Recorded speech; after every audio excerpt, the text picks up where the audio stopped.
السلام علیکم ورحمۃ اللہ وبرکاتہ۔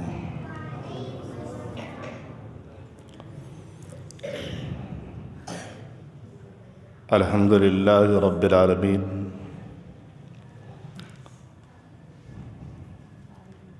والعاقبۃ للمتقین، والصلاۃ والسلام علی سید المرسلین۔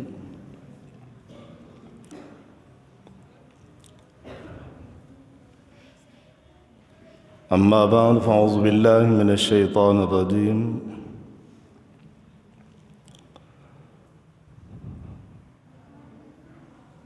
انا نحن نزلنا الذکر وانا له لحافظون۔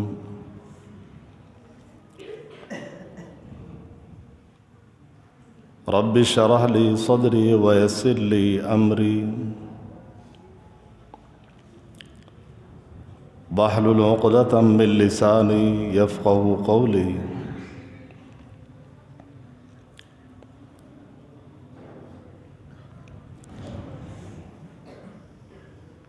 محترم دوستو اور بھائیو،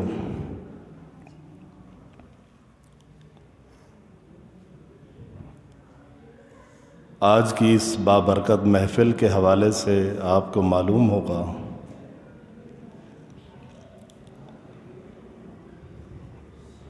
کہ ماشاءاللہ بچوں نے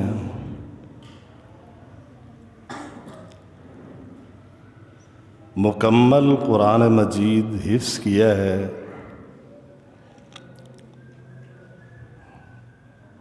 جن کی حوصلہ افزائی کے لیے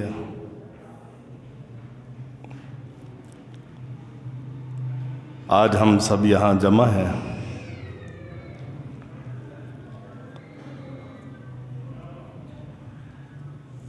خراج تحسین کے مستحق ہیں بچے بھی، اساتذہ بھی، انتظامیہ بھی۔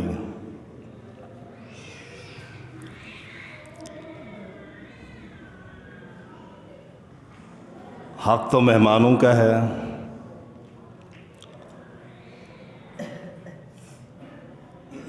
لیکن مجھے حکم ملا ہے چند باتیں قرآن کی نسبت سے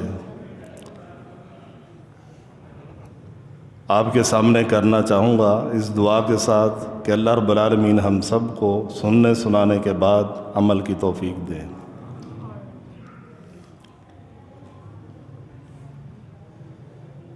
دو تین باتیں قرآن کے حوالے سے میں نے آپ کے سامنے رکھنی ہیں۔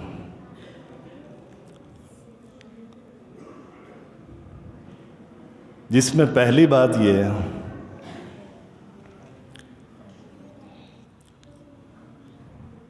دنیا کی سب سے بڑی نعمت اللہ رب العالمین کی طرف سے اگر کوئی ہے تو وہ یہ قرآن ہے۔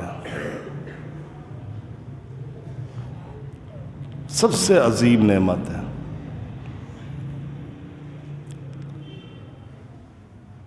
سب سے عظیم نعمت کس لیے ہے؟ کیسے ہے؟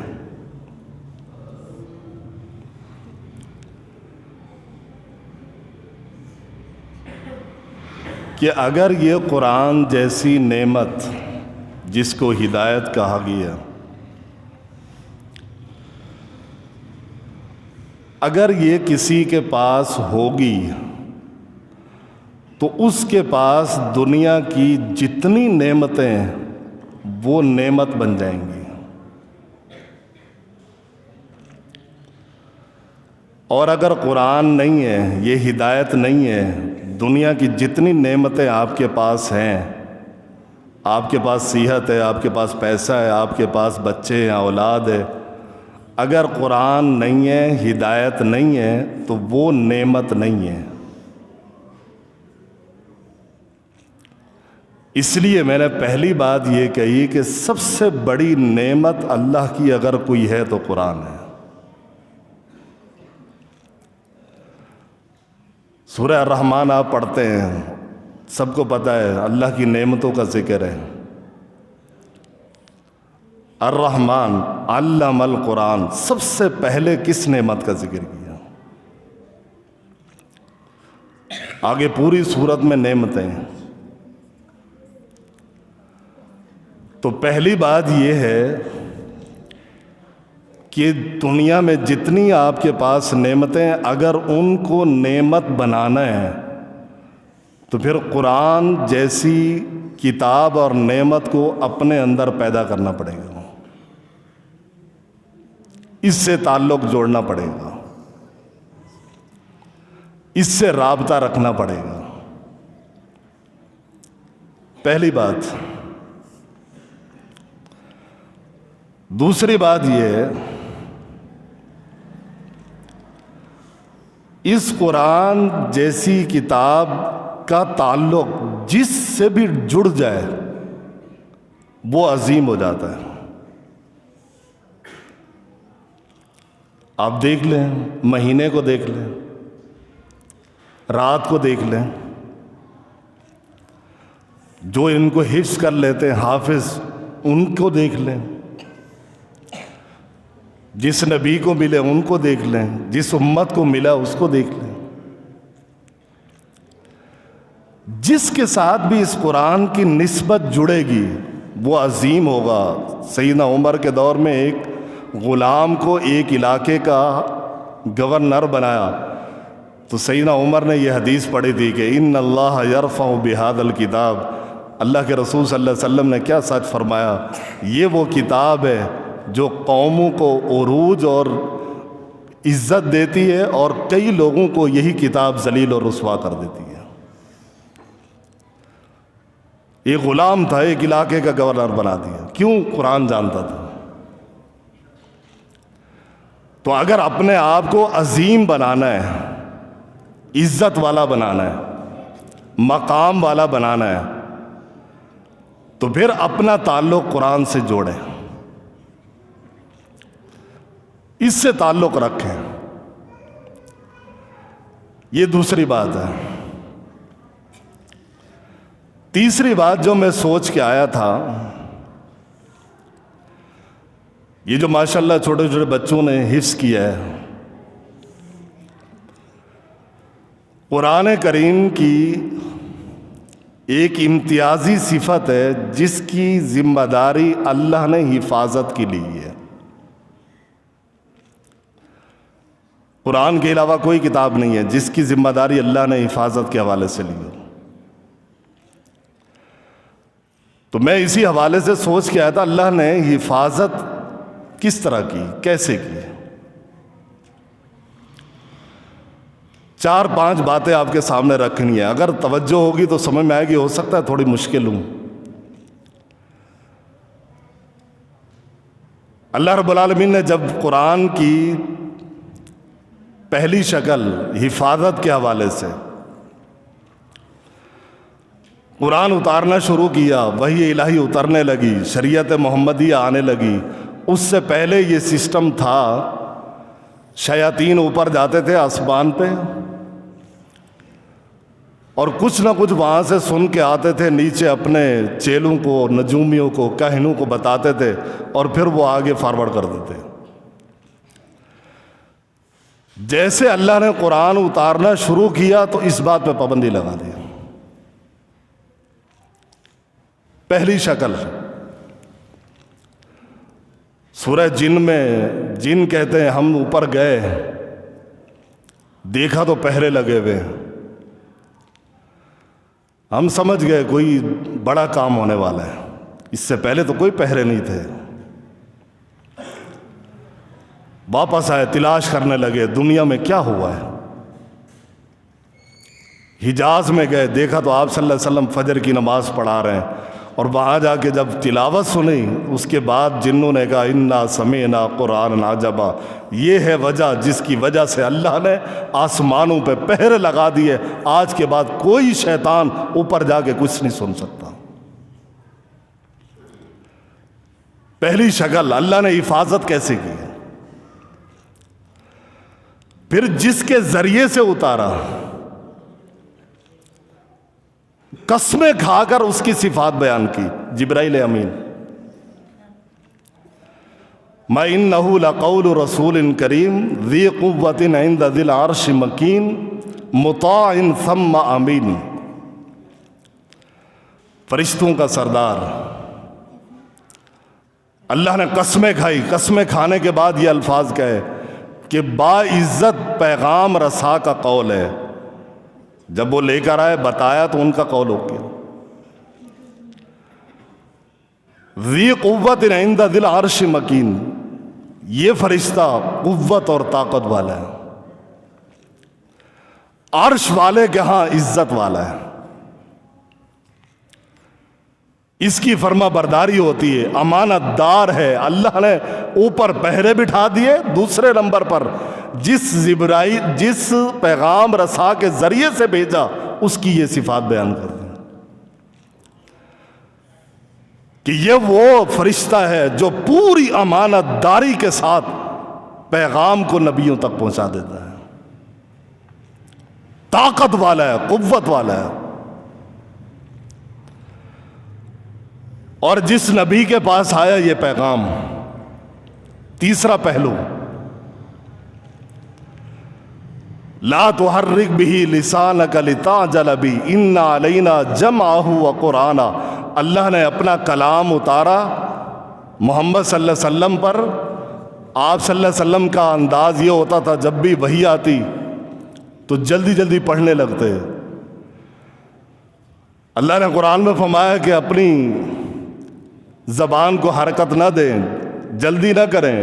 ان علینا جمعہ وقرآنہ، اس کا جمع کرنا ہمارے اوپر ہے. تیسرا پہلو اس قرآن کی حفاظت کا، ذمہ داری اس کی ہے، لیکن آپ صلی اللہ علیہ وسلم سبب ہیں. اور آقا علیہ الصلوۃ والسلام پر جب یہ نعمت اتری، یہ قرآن اترا، اللہ کا کلام اترا، اس کے بعد آپ صلی اللہ علیہ وسلم اور صحابہ کی زندگی اٹھا کے دیکھ لیں. آپ صلی اللہ علیہ وسلم نے صحابہ کو، انصاری صحابی کہتے ہیں جو بھی مہاجر آتا آپ صلی اللہ علیہ وسلم ہمارے حوالے کر دے، اس کو قرآن سکھاؤ. جنگ یمامہ میں 700 صحابہ حافظ قرآن شہید ہو گئے. کتنے سال ہوئے تھے؟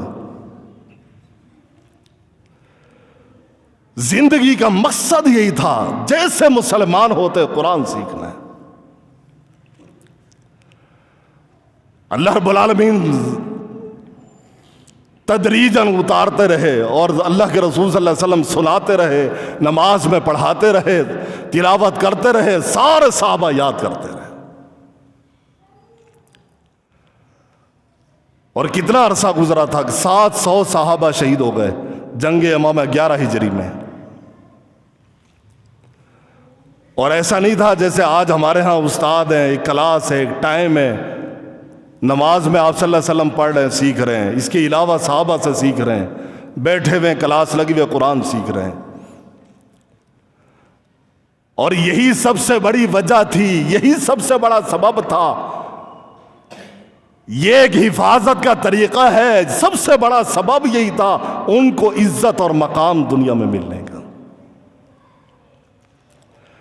اگر میں یہ کہوں تو غلط نہیں ہوگا، آج اگر مسلمان ذلیل ہے، رسوا ہے اور ذلت کی چکی میں پس رہا ہے، اس کی وجہ یہ ہے قرآن چھوڑ دی ہے. اگر ہمارے ہاں قرآن ہے تو صرف رسمن ہے. زیادہ سے زیادہ اگر کوئی قرآن سے تعلق رکھے گا تو صرف پڑھنا سیکھ جائے گا. یہ تھے صحابہ، ان کو پتا تھا قرآن کی عظمت کیا ہے، شان کیا ہے. اسی قرآن نے ہے ہماری زندگیوں کو بدل دینا ہے. یہ تیسری شکل ہے جو آپ صلی اللہ علیہ وسلم پر اللہ نے اتارا. میں اس کا جمع کرنا، حفاظت کرنا ہمارے دل میں. پھر کتابت کی شکل آئی، کتابوں کی شکل میں آئے، حفظ کی شکل میں ہے. اور حفاظت قرآن کی چوتھی شکل یہ ہے، اللہ نے قرآن میں چیلنج بھی دیا ہے. شیخ صاحب انشاءاللہ اس پہ تفصیلی بات کریں گے. اعجاز قرآن، اللہ رب العالمین نے یہ جو قرآن اتارا ہے اس کی حفاظت کا چوتھا طریقہ اللہ نے قرآن میں چیلنج دیا ہے، اگر کسی میں جرت ہے، مخالف ہے قرآن، تو اس جیسا قرآن کوئی بنا کے دکھا دے، فصاحت و بلاغت، کلام، باتیں اس طرح کی کوئی لا کے دکھا دے۔ اور اگر میں یہاں یہ کہوں تو حقیقت پر مبنی بات ہوگی، آپ صلی اللہ علیہ وسلم کو سب سے بڑا جو معجزہ اللہ نے دیا وہ قرآن ہے۔ معجزہ اس کو کہتے ہیں جس پہ چیلنج دیا جائے۔ اللہ نے آپ صلی اللہ علیہ وسلم کے معجزات میں سے جس پہ چیلنج دیا کہ قرآن بنا کے لاؤ، 10 صورتیں لے کر آؤ، ایک صورت لے کر آؤ، وہ یہ قرآن تھا۔ آپ صلی اللہ علیہ وسلم کا سب سے بڑا معجزہ ہے۔ اور پھر اسی قرآن کے حوالے سے 5ویں شکل اس کی حفاظت کی یہ ہے کہ اللہ نے اسی قرآن کی وجہ سے عربی زبان، قرآنی زبان، اس کی بھی حفاظت فرما دی ہے۔ پہلی زبانیں چینج ہوئیں، جو کتابیں ان کو ملی تھیں وہ کتابیں تبدیل کر کے رکھ دیں۔ 1400 سال سے زیادہ گزر گئے، کسی کے اندر آج تک یہ جرت نہیں ہے کوئی ایک زیر زبر کوئی شخص تبدیل کر کے دکھائے، کسی میں یہ ہمت نہیں ہے۔ یہ ہے حفاظت۔ اللہ رب العالمین نے اس انداز سے اس کتاب کی حفاظت کی ہے، اور کی کیوں؟ ختم نبوت کی، قرآن کی حفاظت سب سے بڑی دلیل ہے۔ قرآن کی حفاظت کے ذمہ اللہ نے اپنے ذمے کیوں لیا؟ اس لیے کہ پہلی کتابیں آئیں، اس کے بعد انبیاء آ رہے تھے، سلسلہ جاری تھا۔ آپ صلی اللہ علیہ وسلم آخری نبی تھے، خاتم النبیین تھے، ان کے بعد کسی نبی نے نہیں آنا تھا، اور قیامت تک لوگوں کی رہنمائی کے لیے اللہ نے جو ضابطہ اور اصول دیا قرآن دے دیا۔ قیامت تک لوگوں نے رہنا ہے، رہنمائی کس سے لیں گے، کس کے مطابق زندگی گزاریں گے؟ تو اللہ تعالیٰ نے قرآن کی حفاظت کا ذمہ لیا اور قیامت تک اس کو باقی رکھا، اور یہ سمجھانے کے لیے اور میسج دینے کے لیے کہ اپنی زندگی گزارنی ہے تو اس کے مطابق گزارو۔ تو یہ شکلیں ہیں اس قرآن کی حفاظت کے حوالے سے۔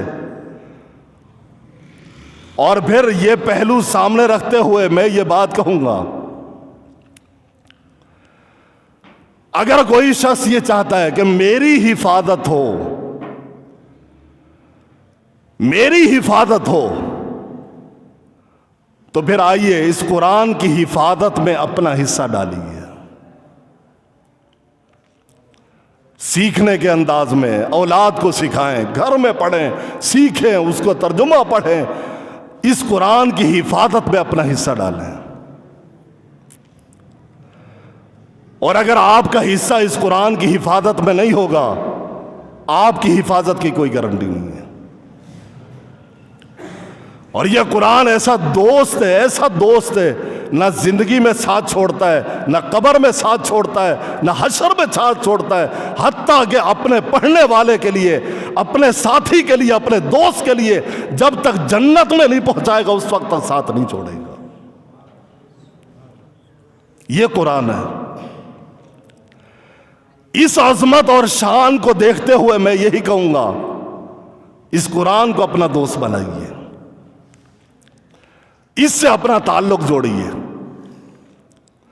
جس کا ساتھ اتنا لمبا ساتھ ہے کہ دنیا میں بھی ساتھ، اس کا قبر میں بھی ساتھ، اس کا حشر میں بھی ساتھ، اور قیامت کے دن کے حوالے سے بھی ساتھ، جنت میں لے جانے تک بھی ساتھ۔ تو لہذا یہ قرآن کی عظمت اور شان یہ نشاندہی کرتی ہے کہ ہمارا تعلق اس سے مضبوط ہونا چاہیے۔ اور اگر خدا نخواستہ کسی نے اہمیت نہیں دی، اور کوئی مسلمان ایسا ہو نہیں سکتا قرآن کے بغیر زندگی گزارے، اگر کسی کا دل خالی ہے، کوئی قرآن کی یاد نہیں ہے، کوئی اس سے تعلق نہیں ہے، پھر یاد رکھیے ایسا گھر، ایسا دل شیطان کا گھر بن جاتا ہے۔ وَمَن يَعْشُ عَن ذِكْرِ الرَّحْمَنِ نُقَيِّضْ لَهُ شَيْطَانًا فَهُوَ لَهُ قَرِينٌ وَإِنَّهُمْ لَيَصُدُّونَهُمْ عَنِ السَّبِيلِ وَيَحْسَبُونَ أَنَّهُمْ مُهْتَدُونَ۔ اللہ نے قرآن میں کہا کہ جو اللہ کے ذکر سے اعراض کر لیتے ہیں، منہ پھیر لیتے ہیں، تعلق نہیں جوڑتے، پھر اس پہ کیا ہوتا ہے؟ نُقَيِّضْ لَهُ شَيْطَانًا فَهُوَ لَهُ قَرِينٌ۔ اللہ نے فرمایا ہم اس کے ساتھ، ہم اس پہ مسلط کر دیتے ہیں ایک شیطان جو اس کا قریبی دوست بن جاتا ہے۔ قرآن کو دوست بنائیں، شیطان سے دور رہیں، اور اگر قرآن کو دوست نہیں بنائیں گے شیطان دوست بن جائے گا۔ اور اگر کسی مسلمان کا شیطان دوست ہے اس کا انجام کیا ہوگا؟ اس کی دنیا کی زندگی کیا ہوگی؟ اس کی آخرت کی زندگی کیا ہوگی؟ اس کا انجام کیا ہوگا؟ ہر شخص خود ہی اندازہ لگا سکتا ہے۔ تو میں تو یہی کہوں گا، اگر شیطان کو اپنا دوست نہیں بنانا، رحمان کو اپنا دوست بنانا ہے، تو پھر اس کے لیے لازمی ہے کہ اس قرآن کے ساتھ اپنا تعلق جوڑے، اس کو اپنا دوست بنائے، اس کو تنہائی کا بھی ساتھی بنائیں، لوگوں کے سامنے اجتماعی زندگی میں بھی اپنا ساتھی بنائیں۔ انشاءاللہ یہ قرآن اس سے کے ساتھ جڑنے کی وجہ سے اللہ تعالی ہماری دنیا بھی اچھی کرے گا، انشاءاللہ آخرت بھی اچھی کرے گا۔ میری یہی نصیحت ہے اپنے آپ کو بھی اور آپ کو بھی، اللہ تعالی جو سنایا ہے اس پر عمل کرنے کی توفیق دے۔ وما علینا الا البلاغ المبین۔